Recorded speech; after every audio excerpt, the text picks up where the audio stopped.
আচ্ছা, একটা জিনিস আমরা যে এতক্ষণ মোবিল করতেছি, মোবিল বিষয়টা আসছে কোত্থেকে? এটা তো ইঞ্জিন অয়েল। এটা মূলত ইঞ্জিন অয়েল। আমরা বারবার এটাকে মোবিল কোম্পানি, মোবিল হচ্ছে একটা মোবিল ওয়ান রেসিং 40। এটা হচ্ছে ফুল সিনথেটিক ইউএস এর প্রোডাক্ট। এটা ইম্পোর্ট করা হচ্ছে হাজি অটো। হাজি অটো হচ্ছে এটার ইম্পোর্ট করে। হ্যাঁ, এটা কিন্তু একটা জিনিস দেখাই দেই আমি। এটা হচ্ছে 946 ml এর একটা প্রোডাক্ট। আমরা এতক্ষণ যা দেখছি সব কিছু কিন্তু 1 লিটার লেখা থাকে, কিন্তু এটা হচ্ছে 946 ml। ওরা কেন যে 54 ml কম দিল এটা আমি জানি না, হয়তো এখানে কোনো একটা কাহিনী থাকতে পারে।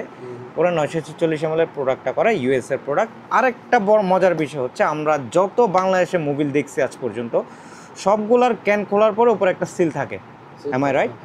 একটা সিল থাকে সবগুলোর উপরে, কিন্তু মোবিল ওয়ানের এই প্রোডাক্টটার কোনো সিল থাকবে না। এটা তুমি ক্যাপ খুলবা, ডিরেক্ট মোবিল ঢালতে পারবা, কোনো সিল থাকবে না। এটা খোলার পরে অনেকেই এটা নিয়ে কনফিউজড হয়ে যায়, যারা নতুন ইউজার, যে ভাই কিরে এটা তো ক্যাপের মধ্যে কোনো সিল নেই, প্রোডাক্ট কি কপি কিনা? না ভাইয়া, এটা কোনো প্রোডাক্ট কপি না, এটা genuine product, 100% genuine product.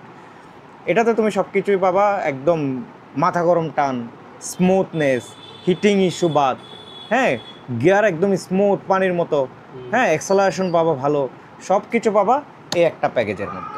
Long জার্নিতে একটা ভালো সাপোর্ট পাবো। তুমি জাস্ট এটা চিন্তা করো, মোবিল নাম ছড়ায় গেছে মোবিল দেয়া, তার মানে এটা